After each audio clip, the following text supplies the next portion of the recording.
Next, Jinnah laid down his terms. He wanted to be assured of Muslim safety in Congress-ruled provinces and that any proceedings regarding the new constitution would not take place without League participation and consent. The League and the Congress now had to concur on any deal for independence, an almost impossible task. Meanwhile, other political parties like the Hindu Mahasabha, all of the princely states of India, and the provinces of Punjab and Bengal supported the war effort. India sent 2.5 million men to fight for the Allied forces. By November, Congress ministries resigned in all 8 provinces. A gleeful Jinnah proclaimed Deliverance Day in December to celebrate liberation of the Muslims from the tyranny and oppression under the Congress. Jinnah realized that Pakistan could be viewed as a separate nation rather than in a federation controlled by a Hindu majority center. By March 1940, the League openly rejected the Federation Plan of 1935 and adopted the Lahore Resolution demanding the division of India into 2 separate sovereign states, each with Hindu and Muslim majorities. In 1941, British Prime Minister Winston Churchill signed the Atlantic Charter with President Roosevelt and the Allied nations. Britain had pledged to uphold the right to self-government. In a disheartening letdown, Churchill announced in Parliament that the Charter objectives were not applicable to India. This was strongly condemned in the country and in the world. Meanwhile, B.P. Menon presented to Linlithgow his own alternate plan for India's future, a transfer of power based on dominion status to avert any partition of the country. A federal government would take power in the center. The princely states would be invited to join the Constituent Assembly and accede only on defense and external affairs. Linlithgow, who had taken an instant dislike to Menon, didn't even bother to read the document, which was left untouched for the next 6 years, before being presented by another viceroy as his final plan for the transfer of power. Meanwhile, Japan was advancing steadily towards India's borders, taking Burma and Rangoon, and then the incredible fall of Singapore. The empire's prestige had been shaken, and now she wanted to secure a prized possession. By March 1942, the British sent the Cripps mission to secure allegiance in exchange for full self-governance after the war. The proposals failed. Gandhi and the Congress launched a Quit India disobedience movement. Congress leaders and thousands were jailed and a political vacuum followed. A new Viceroy, Lord Wavell, was installed. In 1943, vivid photographs of the Great Famine in Bengal captured world attention and exposed Churchill's bitter and racist policy towards India. By 1945, another British delegation headed to India. The Simla conference also failed. The deadlock between the Congress and the League made it impossible to take any steps forward. Jinnah refused to allow the Congress to nominate any Muslims, while the Congress maintained that it would nominate anyone unbiasedly on communal lines. Most historians agree that the Simla conference represented the last chance for a united India. The 1945 UK elections were significant. Churchill was decisively defeated by his opponent Clement Attlee and the Labour Party won, ushering in significant post-war reforms. Independence for India could not be delayed, declared the new Prime Minister. By August, the World War was over, and in India, elections took place in early 1946. Both the League and the Congress declared resounding victories. There was no agreement on the constitution-making body as Jinnah insisted that there could be no single constitution, as Pakistan was a separate nation. In May 1946, Attlee sent yet another delegation to India. The cabinet mission submitted its own plan in the absence of consensus between the Congress and the League. It was loosely based on Azad's recommendations. To everyone's utter surprise, it was accepted by Jinnah and the League, and then by the Congress. The cabinet mission left for London triumphant. In the meantime, a change of leadership brought Nehru in as Congress president. Patel was the party's choice, but Gandhi thought that Nehru would be better as the face of the Congress. At a press conference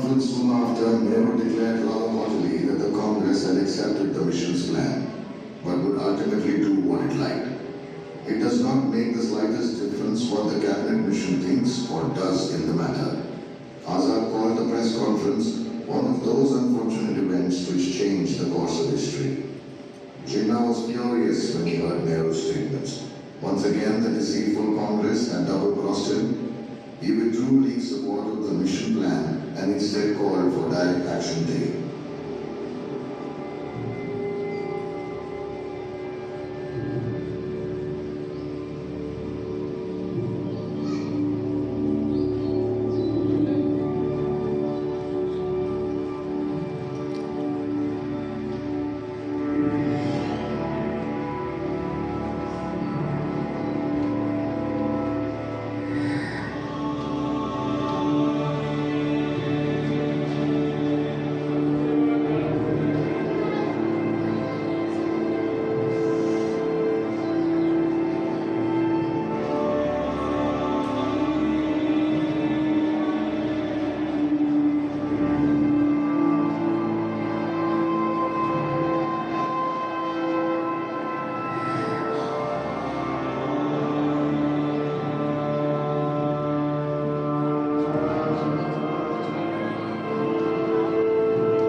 By December, we had given up all hope and set about drafting guidelines on procedure in case no solution to a united India could be reached.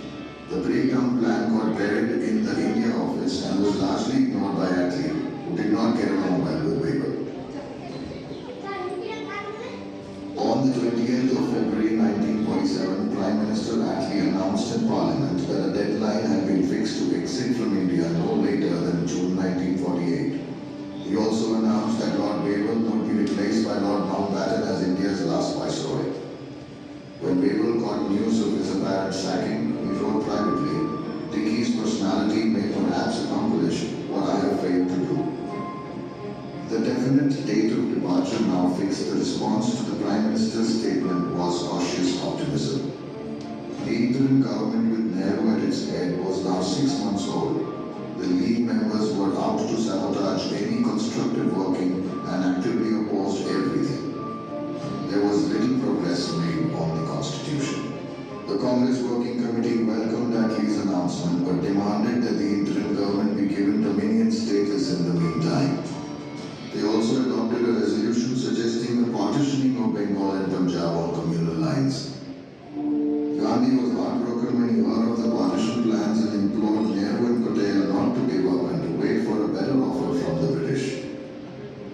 Jinnah was livid and rejected the moth-eaten and truncated Pakistan he was being offered. However, the astute lawyer that he was, Jinnah calculated that some form of Pakistan was acceptable rather than none at all. Still, the League publicly refused to comment and maintained their wait-and-watch policy. On the 22nd of March, Mountbatten's Dock aircraft landed at Delhi's airport. Initially, when Attlee had ordered him to India, Mountbatten had been most reluctant to enter the infamous Indian deadlock, but Attlee was adamant and agreed to every outrageous demand, including one for plenipotentiary powers. This meant that he had full authority to take independent action on the ground in India without having to consult either the Prime Minister, the Cabinet, or even His Majesty's government. This was unprecedented. The new Viceroy and Vicereine were welcomed in a magnificent ceremony of swearing in as grand as the coronation of a king. Soon after, the Mountbattens got down to business. They made a good team and complemented each other. All their powers of diplomacy, charm and persuasion would be required to break the impossible deadlock between the leaders of India. At their After meeting with Gandhi, he advised that the only way to break the political deadlock would be to invite Jinnah to form the interim government and choose his own ministers. The only stipulation was that they would have to work in the best interests of India as a whole. If Jinnah refused, then the same offer would be made to the Congress. Mountbatten was astonished and startled at Gandhi's suggestion. Perhaps the horrific violence of the great Calcutta killings and the resultant backlash throughout the country had defeated Gandhi, who was prepared to give up political power if it led to Hindu-Muslim harmony. The Viceroy's advisors cautioned him that the idea was impractical and it was quite impossible that the Congress Working Committee and the League would agree to the plan. Indeed, a few days later, Gandhi wrote to Mountbatten telling him that the Congress Working Committee had refused him and that he was handing over all future negotiations to them. He then left for Bihar where the violence had spread, although Punjab was also burning. The meeting with Jinnah was frosty. Mountbatten utterly failed to charm the most frigid and haughty Jinnah. A troublemaker, he decided and wrote to London that Jinnah was a psychotic case. Edwina Mountbatten's journal entry about Jinnah and Fatima, his sister and constant companion, read, "Do very clever and queer people. I rather liked them but found them fanatical on their Pakistan and quite impractical." Speed, Jinnah told Mountbatten, was the essence of the contract. For Jinnah, in fact, it was the very essence of life and death, given his secret illness. He was now close to 70 years old, painfully thin and gaunt, a chain smoker and a drinker, and far from the image of a devout Muslim in his habits and vices. What is most surprising is that neither the British intelligence nor the Indians found out about the most closely guarded secret in India. Jinnah was dying. Tuberculosis had ravaged his body and he had at best a year or two to live. His doctor had been sworn to secrecy and his medical reports lay in a locked safe. Jinnah knew that if either Mountbatten or the Congress got wind of his illness, they would simply stall the process till he died, and with him so would the idea of Pakistan. Meanwhile, the Mountbattens reacquainted themselves with Jawaharlal Nehru, whom they had briefly met before in 1946. He was well liked by both Louis and Edwina, and the three hit it off well. This would prove to be a distinct advantage for the Indians in the coming turbulent times. Vallabhbhai Patel had sarcastically commented on the Viceroy's appointment, saying he would be a toy for Jawaharlal ji to play with while we arranged the revolution. Mountbatten and his advisors then got to work framing Plan Morgan, a solution based loosely on the failed Cripps mission points. It would transfer authority to the provinces or a confederation of provinces until the actual transfer power took place. The legislative assemblies of Bengal and Punjab would decide on partition. Gandhi warned that the Congress should in no circumstance be party to partition. He even wrote to the Viceroy reiterating that it would be a blunder of the first magnitude for the British to be party in any way whatsoever to the division of India. By mid-April, Mountbatten called a conference of the governors of the 11 provinces. Reports of escalating violence and breakdown of civil control were alarming.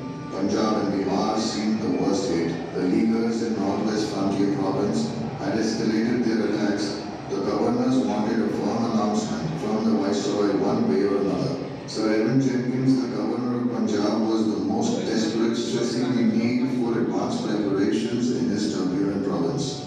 If partition was a reality, there would be killings and bloodshed on an unprecedented scale in Punjab, Jenkins warned ominously. Soon the Sikhs in Punjab began demanding a state of their own, Khalistan. The Northwest Frontier Province wanted a separate Pathan state.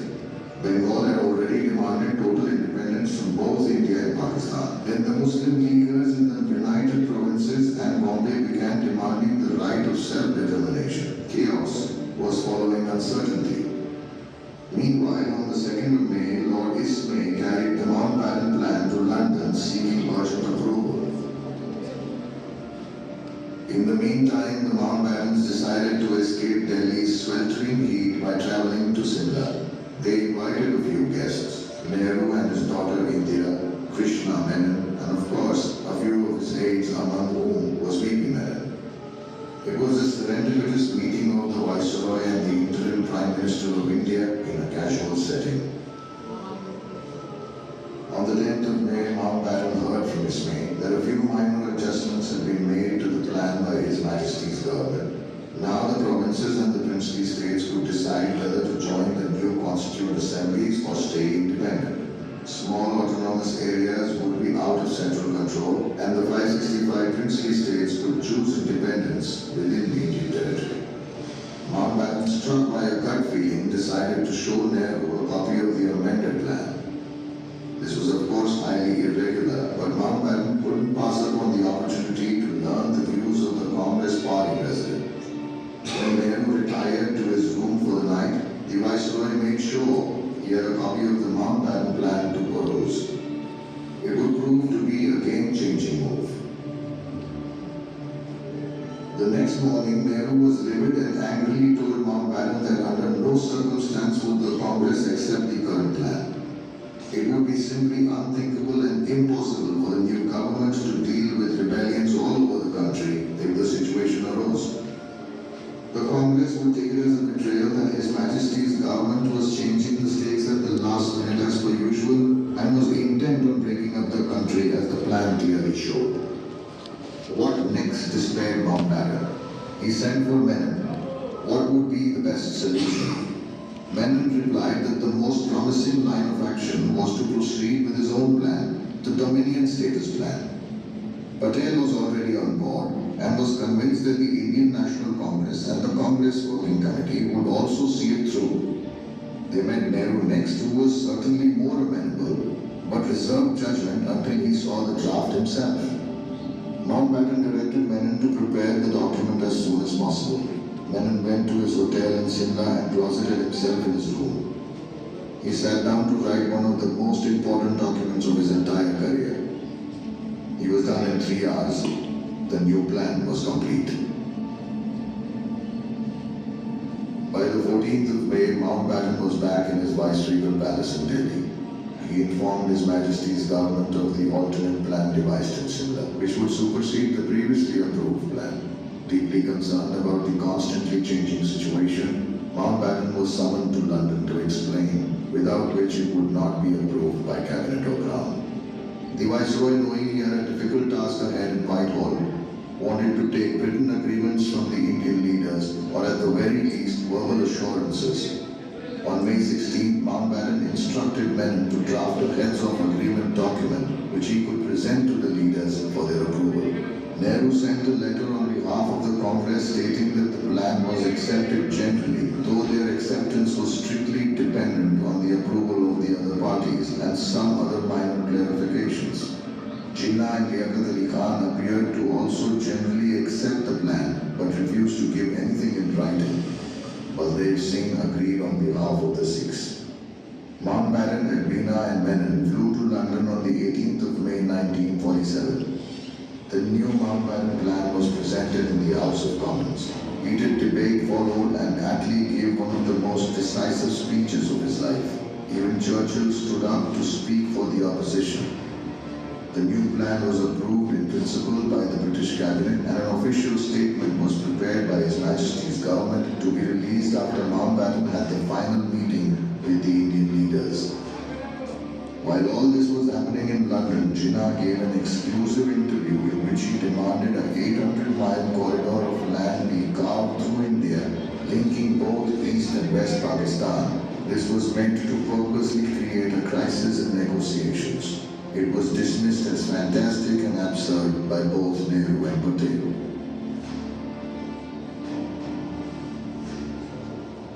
India's most historic meeting in its struggle for freedom took place on a hot afternoon in the Viceroy's house. Several leaders of British India met at a round table. One of the main challenges was to keep the deliberations between the leaders civil. Tensions were running high and Mountbatten was terrified that a small spark could derail proceedings, causing a walkout or worse, withdrawal from the negotiating table. A copy of the plan was presented to all the leaders to share with their respective working committees. The Viceroy needed needed their confirmation by midnight, he stressed in writing. If not so, then he would accept their solemn word. Soon after, Mountbatten met the one man who could wreck all proceedings even at this last stage, and that man was Gandhi. When a nervous Mountbatten approached Gandhi, the frail old man handed him a piece of paper, a note which stated that this was the day of silence he maintained every week. Thank God, Mountbatten thought. As he heaved a sigh of relief, Gandhi then handed him another note which said that he would only break his vow for medical reasons or for issues of national importance. But I know you do not want me to break my silence, he wrote. His move was later criticized by many of the view that should he have chosen to talk that day, the whole course of history might have changed. Now Mountbatten had only Jinnah to face, whom he had met late in the night on the 2nd of June. Jinnah stuck to his guns. He couldn't possibly speak on behalf of the League, nor could he give anything in writing. It would take at least a week to assemble all the League members, he told Mountbatten. You've got your Pakistan, the Viceroy told Jinnah, dropping all pretense of politeness. Mountbatten turned as cold and calm as Jinnah, warning him that he couldn't possibly let him wreck things at this stage. He told him that if he couldn't vocalize the one word that was required of him at the meeting, which was a yes, then he should just nod his head. Otherwise everything will collapse. This is not a threat, it's a prophecy, he told Jinnah. If you don't nod your head tomorrow, you would have lost your Pakistan, and as far as I'm concerned, you can go to hell.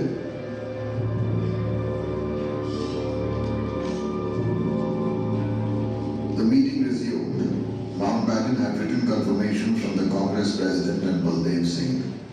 Then Mountbatten announced that the Muslim League had given their acceptance verbally and turned towards Jinnah. After a brief moment which felt like an eternity, Jinnah gave the slightest of nods, saying nothing and keeping absolutely tight-lipped. And with that it was done. The 3rd June plan had been approved by all the Indian leaders in that historic moment. Next, Mountbatten presented the leaders with a 33-page document titled The Administrative Consequences of Partition, prepared by V.P. Menon. It was a detailed roadmap outlining all the steps required to dismantle the Raj in India. A grim look came upon the faces of the men as they read the fate of their country in black and white. On the night of the 3rd of June, the Viceroy gave a triumphant speech broadcast on All India Radio.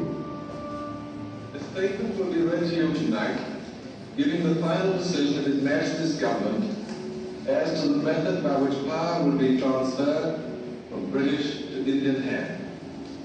My great regret, it has been impossible to obtain agreement, either on the cabinet mission plan or on any other plan that would preserve the unity of India. But there can be no question of coercing any large areas in which one community has a majority to live against their will under a government in which another community has a majority.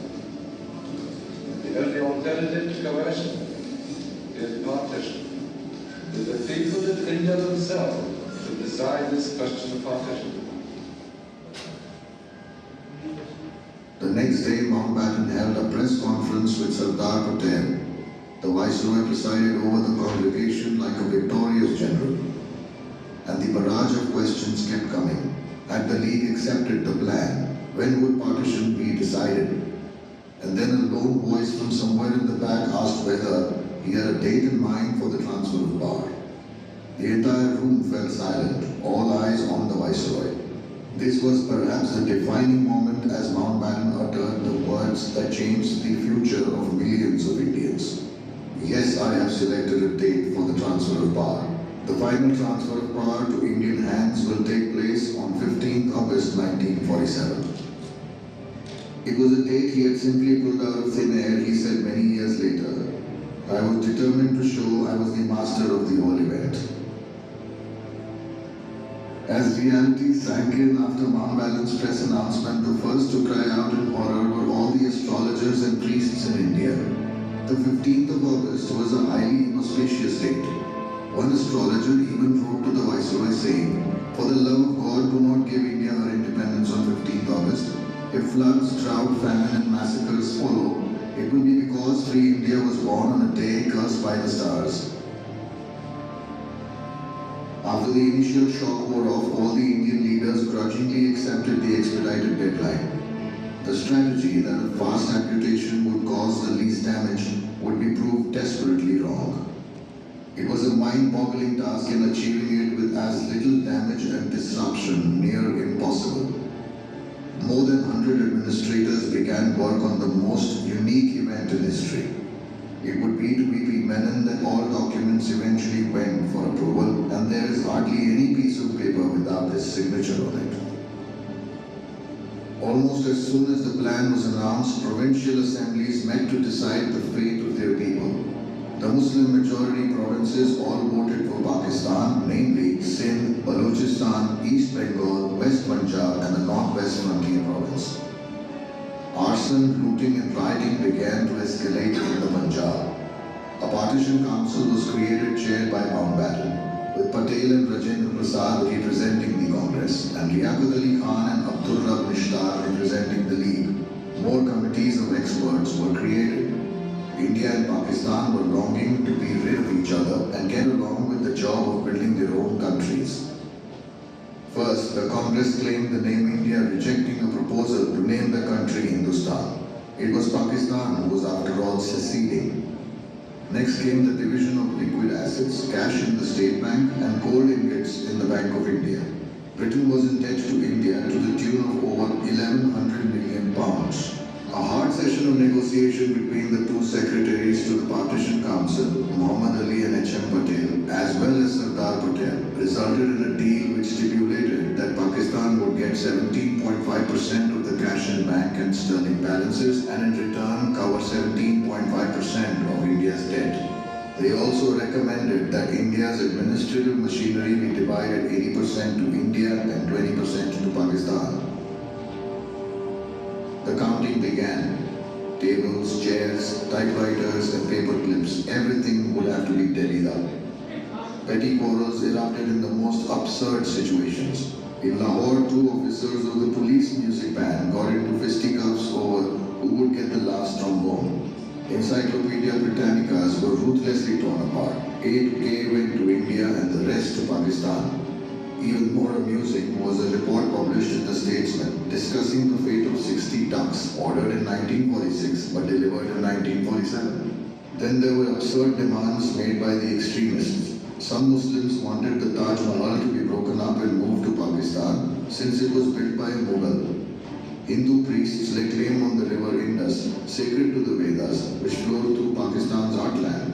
The Home Department, led by Patel, refused to part with anything for Pakistan. There were about 6 printing presses in India, all in Delhi.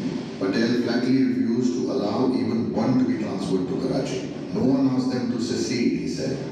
The Pakistanis were reduced to stamping Indian rupee notes with a rubber stamp marked Pakistan. The Reserve Bank of India was to serve as common banker to both dominions till September 1948. Its role would also include deciding on the division of assets and liabilities. The most difficult division and perhaps the most painful was that of the Indian Army. 1.2 million Hindus, Sikhs, Muslims and Englishmen made up the proudest institution Britain had produced in India.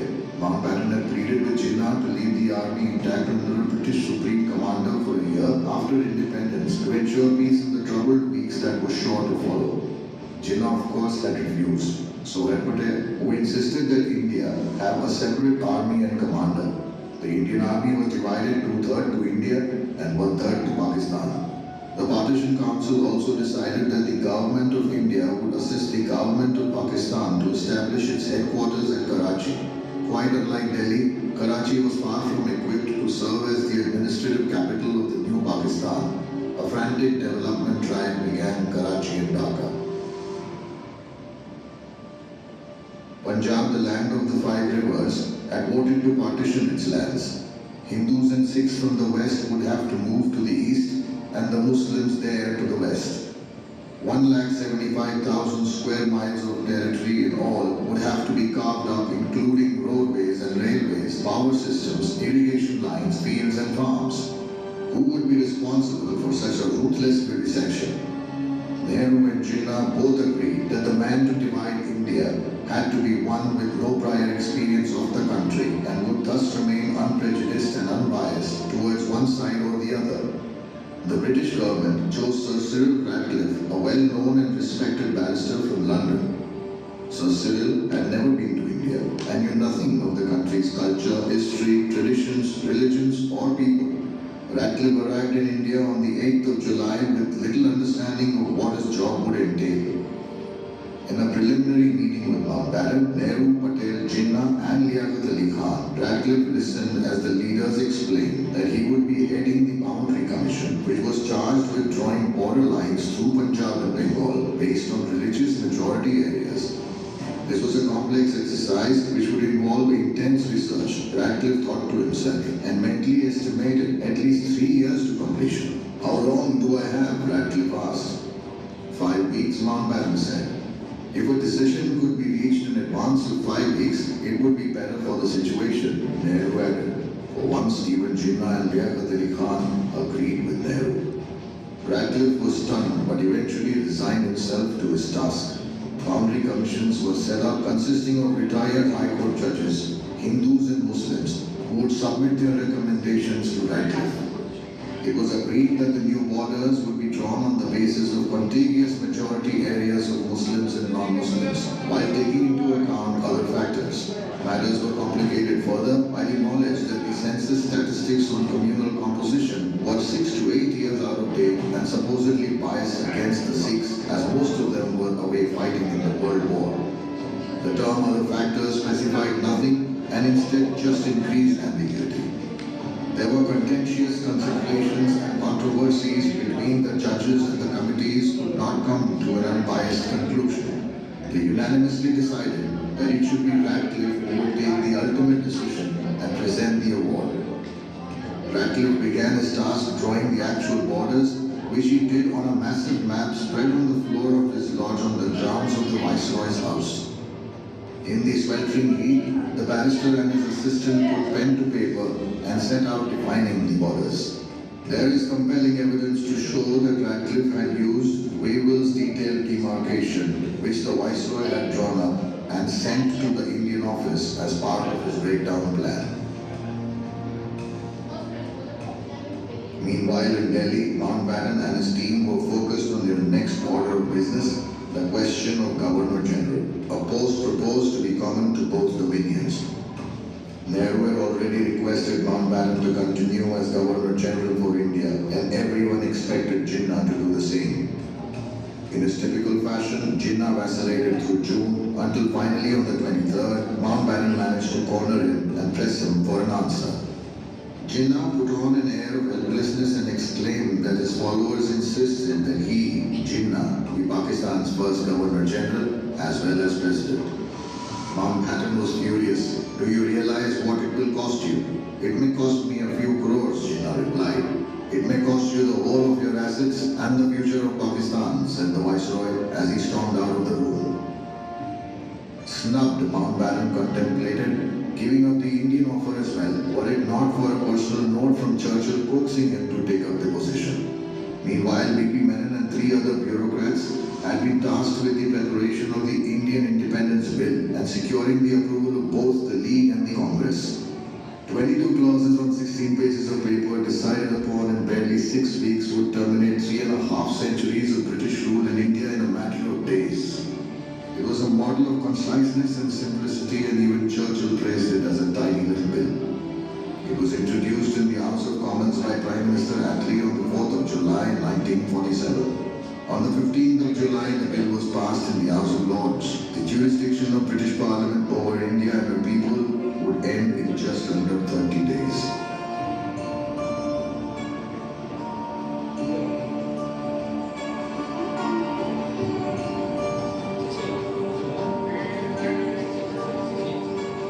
The princely states of India cover almost 40% of the country and were home to almost 100 million people. Kings, Nawabs, Diwans and Zamindars still ruled over their lands. In British India, they had pledged fealty directly to the British Crown under the paramountcy clause. In June, Mountbatten had shown the Chancellor of the chambers of princes, the Nawab of Bhopal, His Majesty's government statement before anyone else. The Chancellor was surprised that the Indian royalty wasn't given the option of remaining independent